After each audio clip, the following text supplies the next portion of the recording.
নাই, নিজেরাই পূর্ণ করেছেন। তারপরে আমাদের আবার শিক্ষা দেওয়ার চেষ্টা করে, ছাত্রদের শিক্ষা দেওয়ার চেষ্টা করে। মূল কথা হচ্ছে আমরা দেখেছি আজিজ বলেন, বেনজির বলেন, আর যত পুলিশ অফিসার, ডিরেক্টর, বড় বড় সেক্রেটারি, আরো যারা যারা দুর্নীতির কারণে ইতিমধ্যে অভিযুক্ত হয়েছে প্রমাণ সহ, তাদের ব্যাপারে সরকার এখন পর্যন্ত কোনো পদক্ষেপ দেয়নি।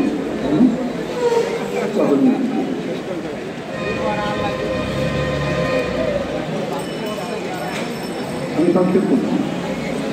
বন্ধুরা, সরকারের একটাই ঘটনা, তারা ক্ষমতায় করছে যে কোনো প্রকারে, যে কোনো ভাবে।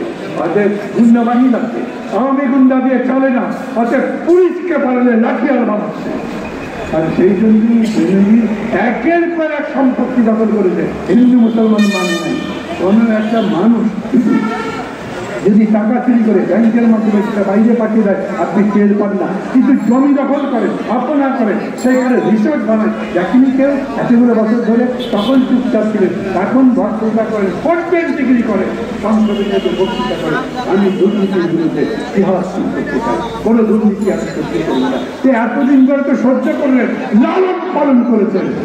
আজই বেরোজিরা এতদিন পর্যন্ত আসতে পারত, এবং তারপরেও তিনি আবার 100 কোটি টাকা নিয়ে বিদেশে চলে যান, তার ব্যাপারে তো কোনো কিছু করতে পারেন না।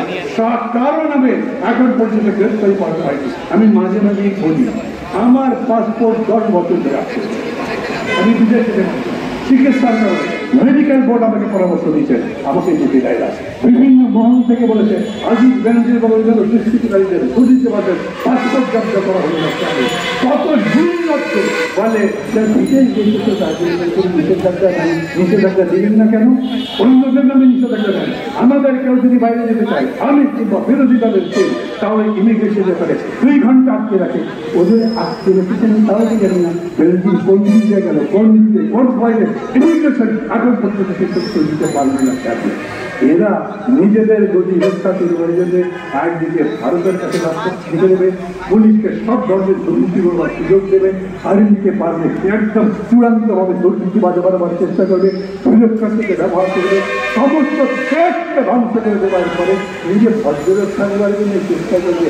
আমাদের প্রধানমন্ত্রী কিন্তু চেষ্টা করতে না, আপনি তো ওর মধ্যেই কাজ করেন, আপনি তো সরকারেরই প্রধান, এই দুর্নীতিবাজদেরই প্রধান।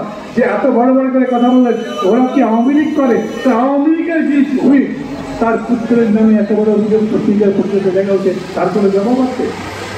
বন্ধুগণ, এই সব কিছুর প্রেক্ষিতে আমরা একটাই কথা বলতে চাই, আমরা অনেকদিন ধরে বলছি এই সরকারের সাথে কোনো আপোষ হবে না।